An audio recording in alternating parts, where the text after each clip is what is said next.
My husband Ted is in the military. We typically live on base at every station we've been to because the surrounding towns can be very crime-ridden and sketchy, and with my husband gone most of the time, I appreciate the extra security. Since we move so often, I usually work from home. One afternoon I was taking a break to make a bit to eat and was snuggling up on the couch with my dog, when suddenly I heard the sliding glass door open. It was so nonchalant that I assumed it must be Ted. I saw my cat run from the kitchen and a shadow entering through the door. I figured he must have come back for something, so I called out to him. "What are you doing home? Did you forget something?" No answer. That's when I started to get an eerie feeling. After I asked what he was doing home, I saw the shadow move and heard the click of the sliding door lock behind them. He walked into the laundry room and shut the door, still without responding to me. I was sitting on the couch, scared out of my mind, and decided to call my husband, hoping to hear his phone ringing from the laundry room. I didn't hear a ring, but he did answer. I asked him why he came home, but all he said was, "That wasn't me, grab the dog and get in your car." I immediately freaked out and did exactly as he told me to. From the car, I called the military police. The wait for them to get to our house was the longest 20 minutes of my life. When they finally got there, they cleared the house but didn't find anyone. They asked me to make a statement, baffled that someone would try this on a base. We still live in the same house, and I'm still so scared that this mystery intruder will come back one day.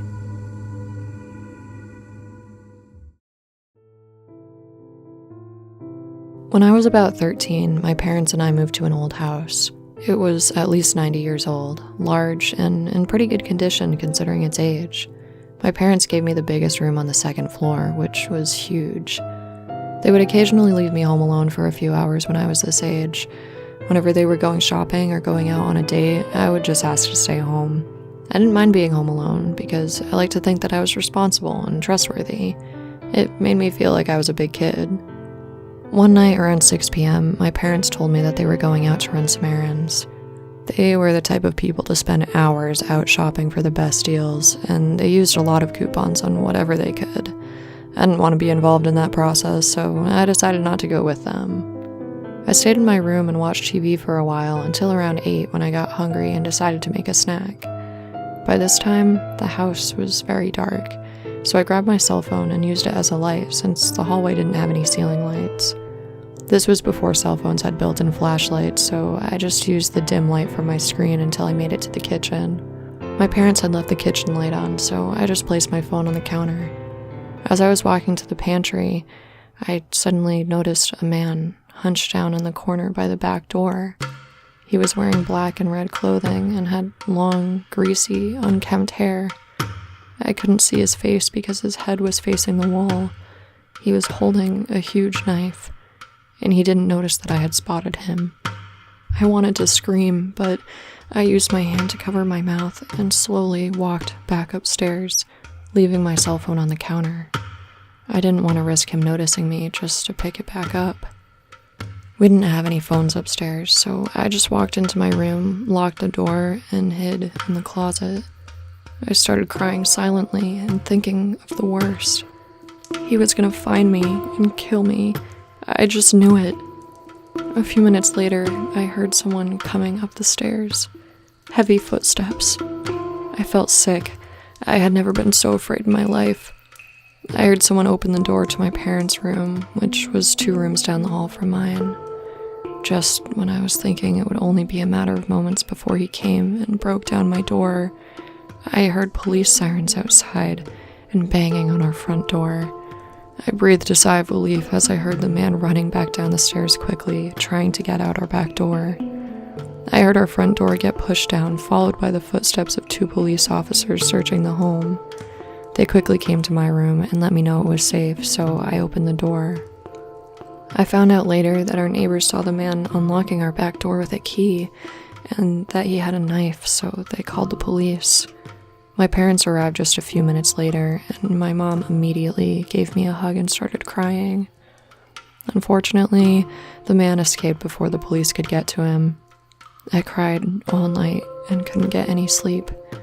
Since the man had a key, we changed the lock, but eventually decided to move out of state just in case. I'm 23 now, and have mostly moved past it, but I still question how this even happened from time to time. How did he get a key? Why did he want to come to our house? And what would he have done if the police hadn't shown up so quickly?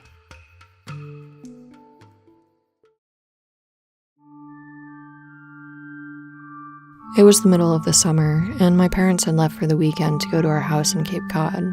It was about a 2-hour drive away, so it wasn't a big deal for them to leave me alone for a few days.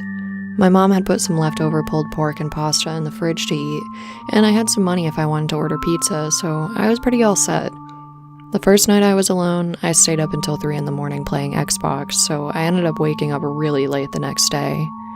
I checked my phone when I woke up and saw it was a little past 1. I had made plans to play street hockey with my friends at 3, so I threw myself out of bed and stumbled into the shower. I take really long showers, so when my parents are gone, I go mental. I was in there for about 45 minutes on my phone scrolling through Reddit and Twitter and whatnot when I heard my front door open. The bathroom is directly up the stairs from the door, and the thing is pretty loud when it opens and closes, so I knew I wasn't just hearing things. I immediately froze, since, obviously, I was supposed to be home alone. I waited for about 2 minutes, straining my ears for any other noises, but didn't hear anything. I tried to write it off, figuring that it was just the wind, or maybe my parents coming home early, so I turned off the shower, wrapped my towel around myself, and slowly walked down the stairs to check it out.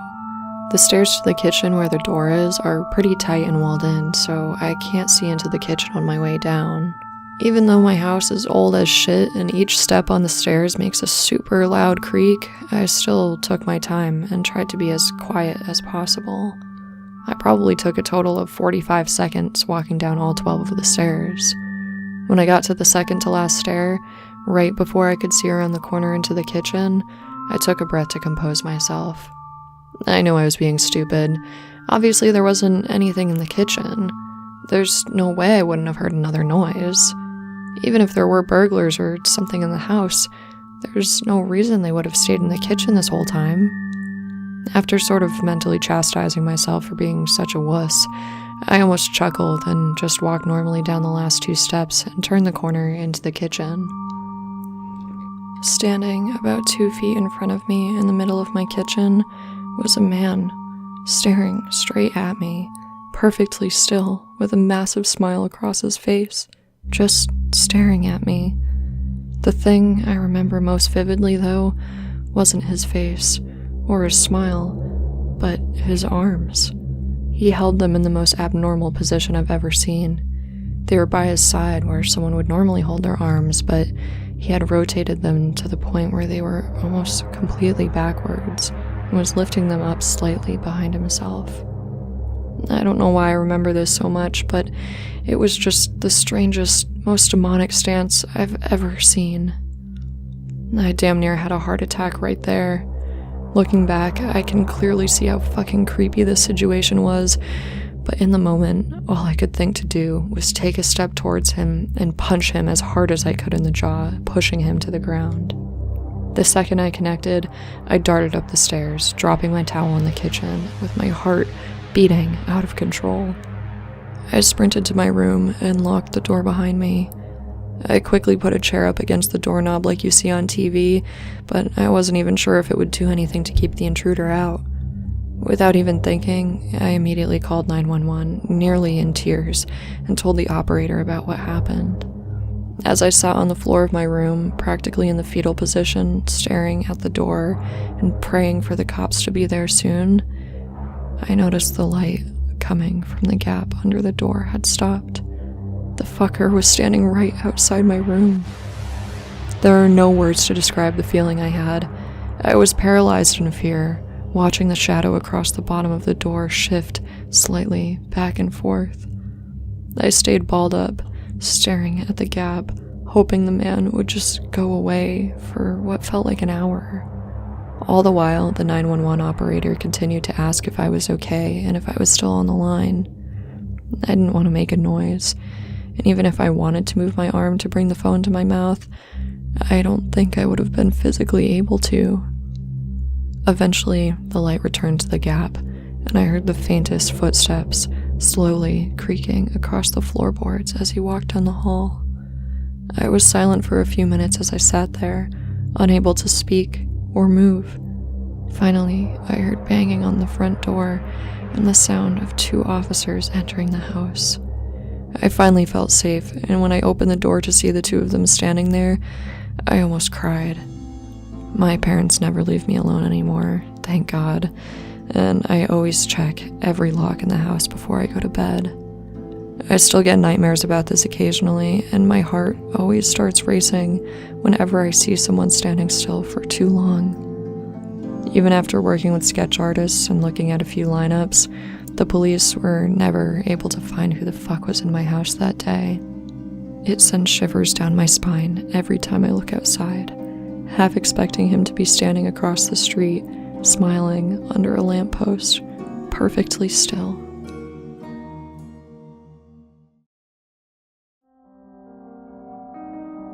This happened to me a little over 2 years ago at my old house when I was 23. I was home alone and heard a knock on the door. Now, I'm always cautious of people at the front door because it's set back on the side of my house, out of the view of the street, so it feels a little invasive to think of people walking all the way up to it. I opened the wooden door but kept the security screen locked as usual. There were 2 large men with greasy hair standing there, wearing suits that made them look like they worked in security.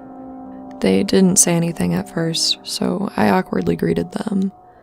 They seemed like they were trying to peer around me as they asked, "Do you live here alone?" I do live alone, but I said no and told them I live with my dad and brother. My dog was jumping around behind me, barking at the excitement in front of the door. They asked me if my dog bites and if my house is secure. Everything about the way they were speaking and the questions they were asking were throwing up huge red flags. At that point, I asked them to remind me what company they worked for. With one last glance over my shoulder into the house, they simply responded, "We'll come back later. Maybe you'll be more cooperative then." I slammed the door shut and stood there, terrified. I heard the handle on the security screen jiggle and felt relieved when I recalled locking it earlier in the day. I ran to the front window to watch them get into their car and take off, then immediately ran to my neighbor's house to see if they had spoken with the men as well, hoping that they were just door knockers working for a local company. My neighbor said she hadn't had anyone come to her door, but had assumed these men were friends of mine since their car was in my driveway almost every day this week, leaving and returning periodically. I worked during the day, so I never saw this myself, so I asked if it looked like they were stealing anything. She said no, it didn't seem like they were taking anything, just stopping by frequently. Feeling completely paranoid, I went through my entire house looking for pinprick holes for cameras like you see in the movies, but of course, I didn't see anything. My neighbor had reassured me that they never actually came in my house, but I couldn't help how nervous I felt. I felt sort of silly, but decided to call the cops anyway, just to let them know, in case I turned up dead, these are probably the guys who did it. Surprisingly, they took it very seriously and sent out a squad car to take down any information I had. I got a call later that night that men matching my description were persons of interest in a break-and-enter rape case at a nearby shopping center, so I needed to take these events very seriously. The cops ended up sending out a car to see me and do regular checks for the next 3 nights, but as far as I know, the guys never came back.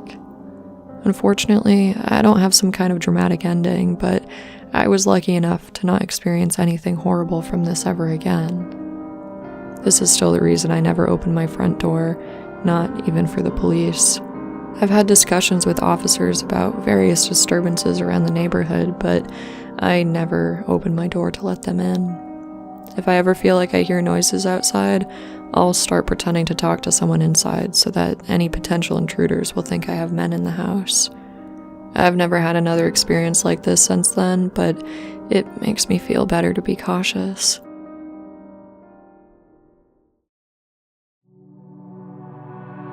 During the time of this story, my mom was dating an abusive prick named Ian. Because of all the crazy fights they had gotten into, we couldn't lock up the house at all. He had kicked in both the front and back doors so many times that it wasn't even worth getting them fixed anymore. My mom and Ian were at the bar all the time, so I was frequently home alone in an unlocked house. I was around 12 at the time, and my little brother was around 10. I was a really small girl, and my brother was pretty sickly, so he was very tiny and frail. We were in his bedroom at the back of the house playing PlayStation one night while my mom was out with Ian.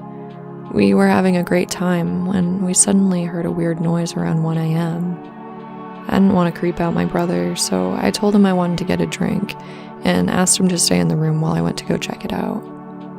On my way to his door, I kept hearing more noises, so I turned around and told him to get into the closet to work on our fort so it would be ready by the time I got back with our drinks. I had a terrible sense of dread as I walked down the hallway.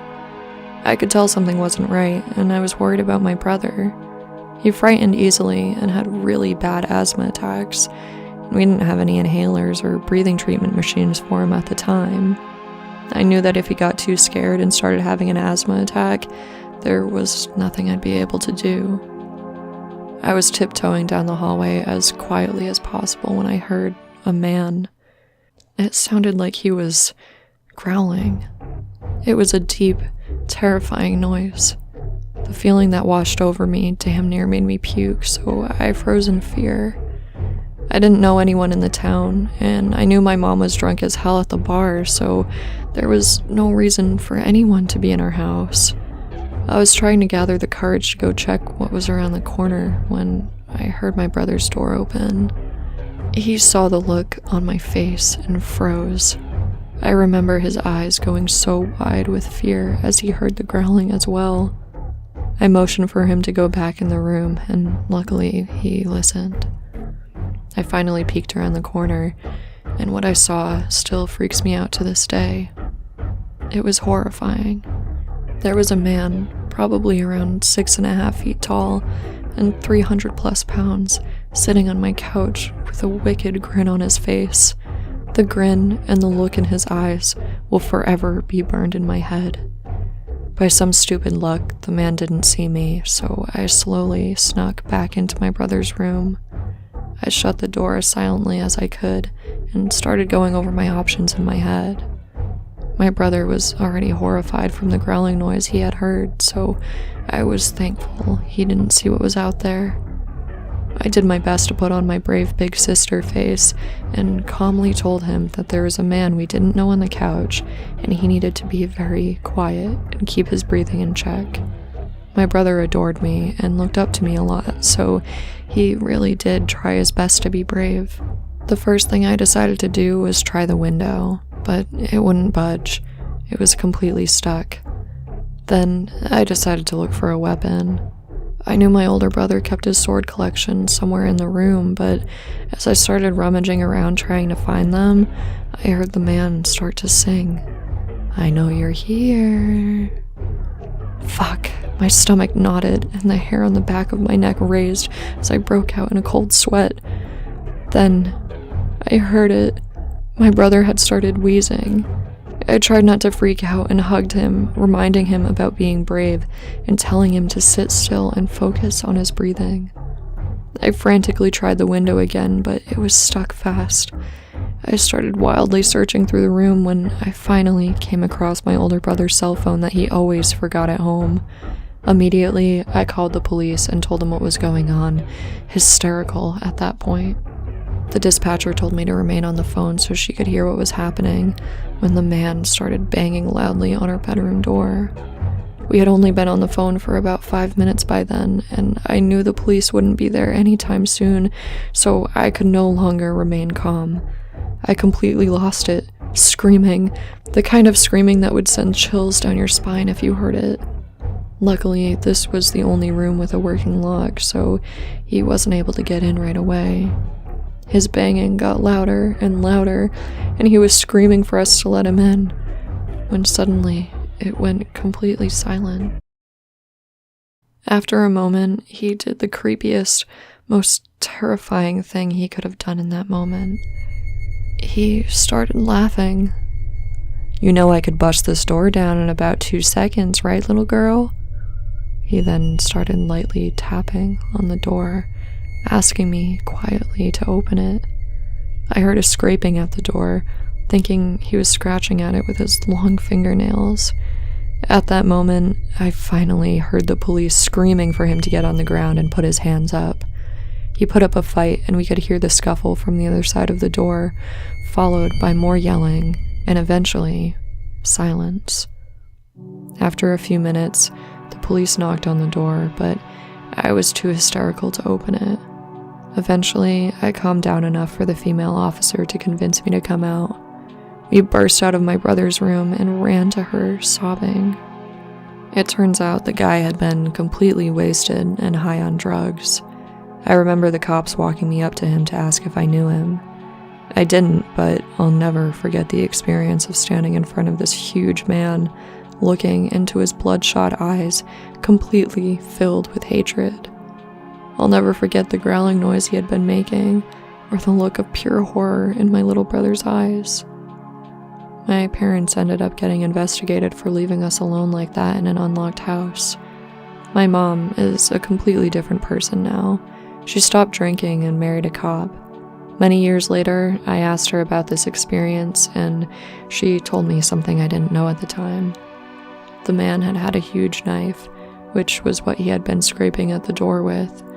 He also had a rope, tape, and a tarp. I still don't know how or why he didn't just bust the door down to get us, but it was clear what would have happened if he did.